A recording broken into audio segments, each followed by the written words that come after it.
to Italian people that you're moving to China. Like Yes. they think you're going to some rural state. Yes. We have like a very old image of China. All right, so lately, China has been getting a crazy good rep on social media, which is awesome. I'm so excited because I'm seeing so many videos of people who are traveling to China for the first time or moving to China or studying in China, and they're loving it. And they're seeing how great life is in China.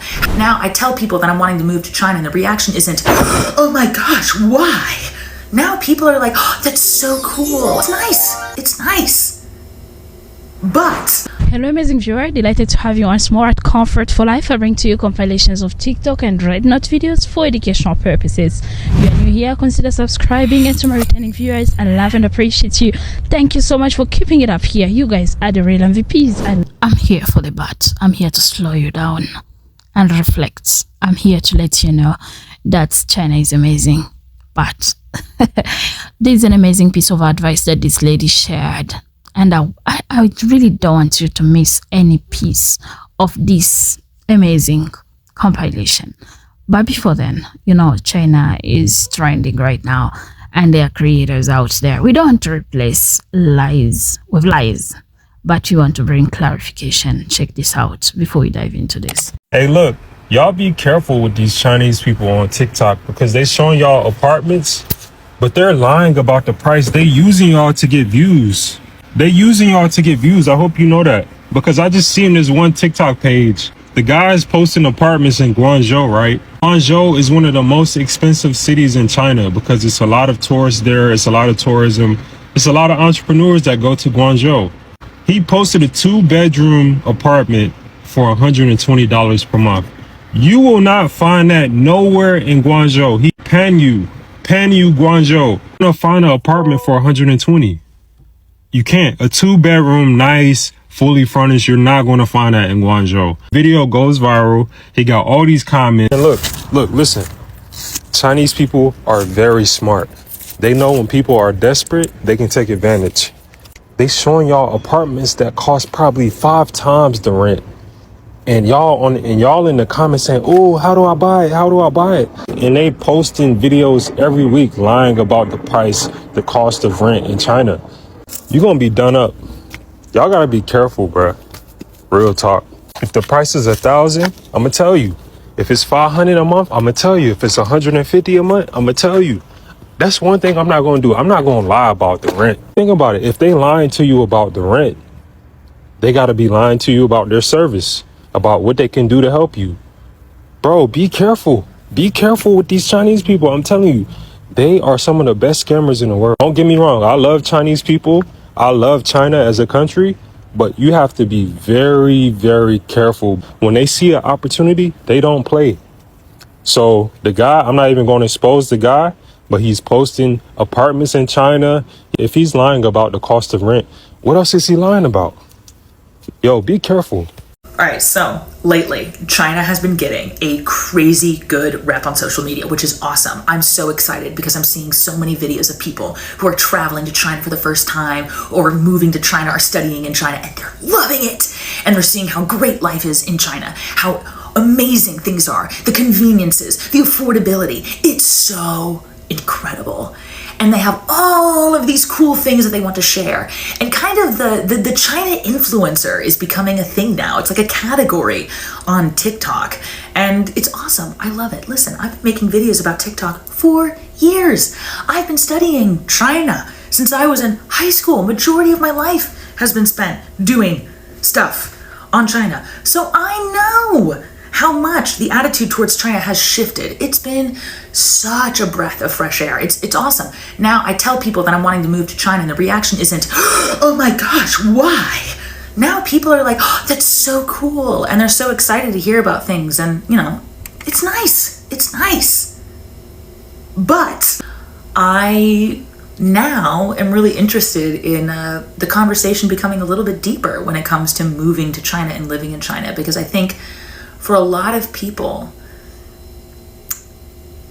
because China is so much more affordable and it's so much more convenient than life in the United States, for example, it's easy to avoid things. I lived in China for 2 years, getting my master's degree. I just came back a few months ago, and I'm getting ready to move back to China to start working.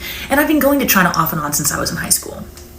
So I am no stranger to the incredible experiences of living in China, but I'm also no stranger to the reality of how easy it is to avoid reality in China. Living in China as a foreigner, specifically as an American or European foreigner, I will say that it is so easy for life to just be one big non-stop adventure where you can kind of pause reality for a bit. For example, one of my friends started dating this guy, and she's older, she's in her 40s, and this guy she was dating was in his 50s. He had lived in China for 20 something years, okay? Long time resident. 20 something years, in his 50s, what is his career? What do we think he's doing with his life? DJ. He's a DJ. Now, is there anything wrong with being a DJ, with pursuing a career as a DJ? No. There are plenty of successful DJs. But if you're in your 50s and all you're doing is performing in small local bars in China, and you have 2 kids from 2 separate failed marriages, and you no longer are in contact with your family back home, and you struggle with maintaining long-term relationships in your 50s, and you're a DJ, something else is going on there. Because of how easy, how affordable and convenient life is in China, it's easy to be distracted to a point where you do not have to face reality. You can just fill up your schedule with things to do, and you can constantly do things, and you are never short of new and exciting interactions to have. In the past 2 years that I was in China, there was not a single day that I did not go with a new social interaction. Every day I would have a new interaction with a stranger that would normally lead to like a full-on conversation. And that interaction happened because they, a Chinese person, was interested in me because I was a foreigner and they wanted to know what I was doing. And that led to a whole discussion. Every day. And it's easy to think that because I'm having these social interactions every day, I must not be lonely because every day I am talking to people. But I would never engage with them ever again. In Beijing, where I was living, going to school, there was always something to do. There was always a new event. There was always somewhere to travel. There was always a new experience to be had. And so just jumping around from all of that stuff, constantly filling my schedule, it was easy for me to avoid the fact that, oh my gosh, I'm lonely. Oh my gosh, I'm not really rooted or connected with anything. I'm floating. I'm floating around. I'm not grounded.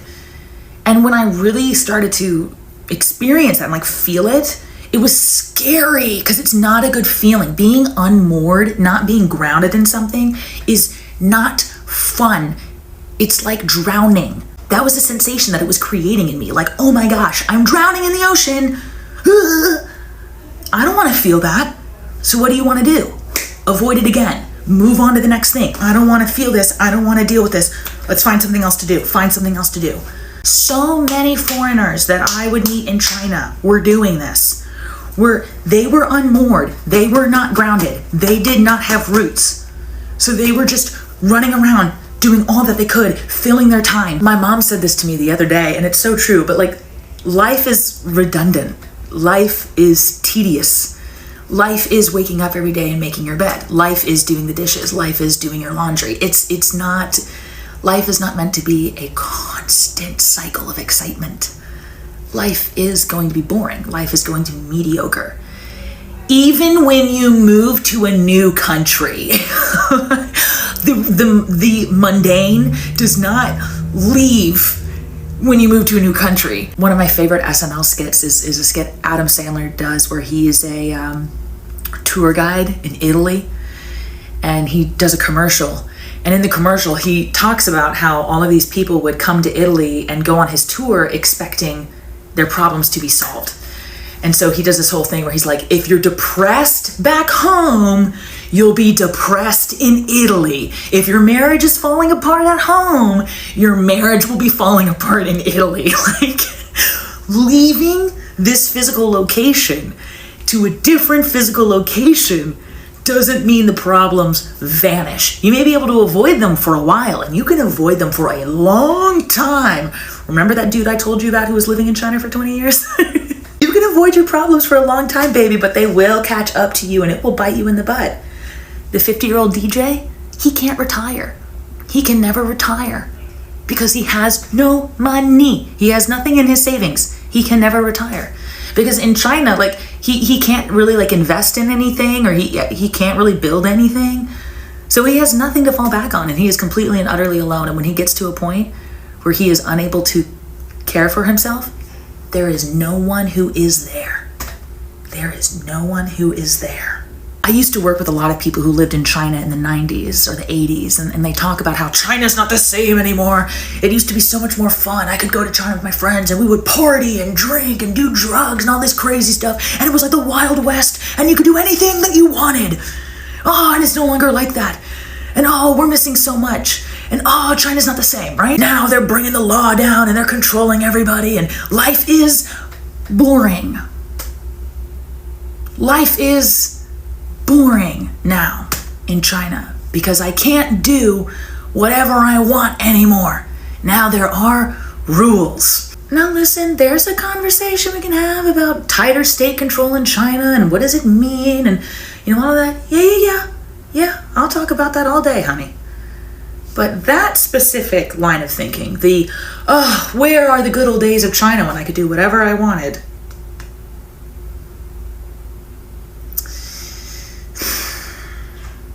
Normally that conversation, that kind of thinking, when people say stuff like that, that's not normally about the question of, human rights and freedom of speech, It's normally not coming from that philosophical deep question. That's not normally where it's coming from. Normally it's coming from individual inconvenience. I'm not saying this because I think life must be difficult or something. No, I don't think to live is to suffer. That's not what I mean.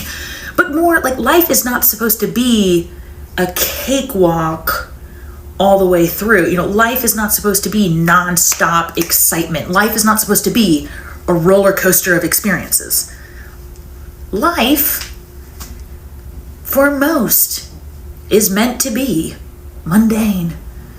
And for many people that I would interact with in China, they were trying to avoid that at all costs. So I am very, very excited to see all of these people that are talking about how incredible it is to be in China, and I'm not denying any of their experiences or the truth of any of that, and there's nothing wrong with like enjoying that content or anything. I don't know. I guess I kind of want to like throw this out there as like an interesting caveat to all of it, where it's like, okay, let's have like a deeper discussion about this. Let's kind of dig into this a little bit. Because the reality is, for most people here on this platform, they have never been to China. So these influencers are really the only way that you're seeing China. Social media is all about avoidance. It's all about, exciting new things to look at. It's all about distraction. So it makes sense, obviously, for these people that make content, myself included, about China, you're wanting to maintain that it's a novelty. So you have to constantly show all these crazy things that you're doing. But, I just kind of want to, like, I guess, sprinkle a little bit of cold water on everybody to just be honest and be like, listen, moving to China is awesome, but it is not for everybody, and it's not going to magically solve every problem.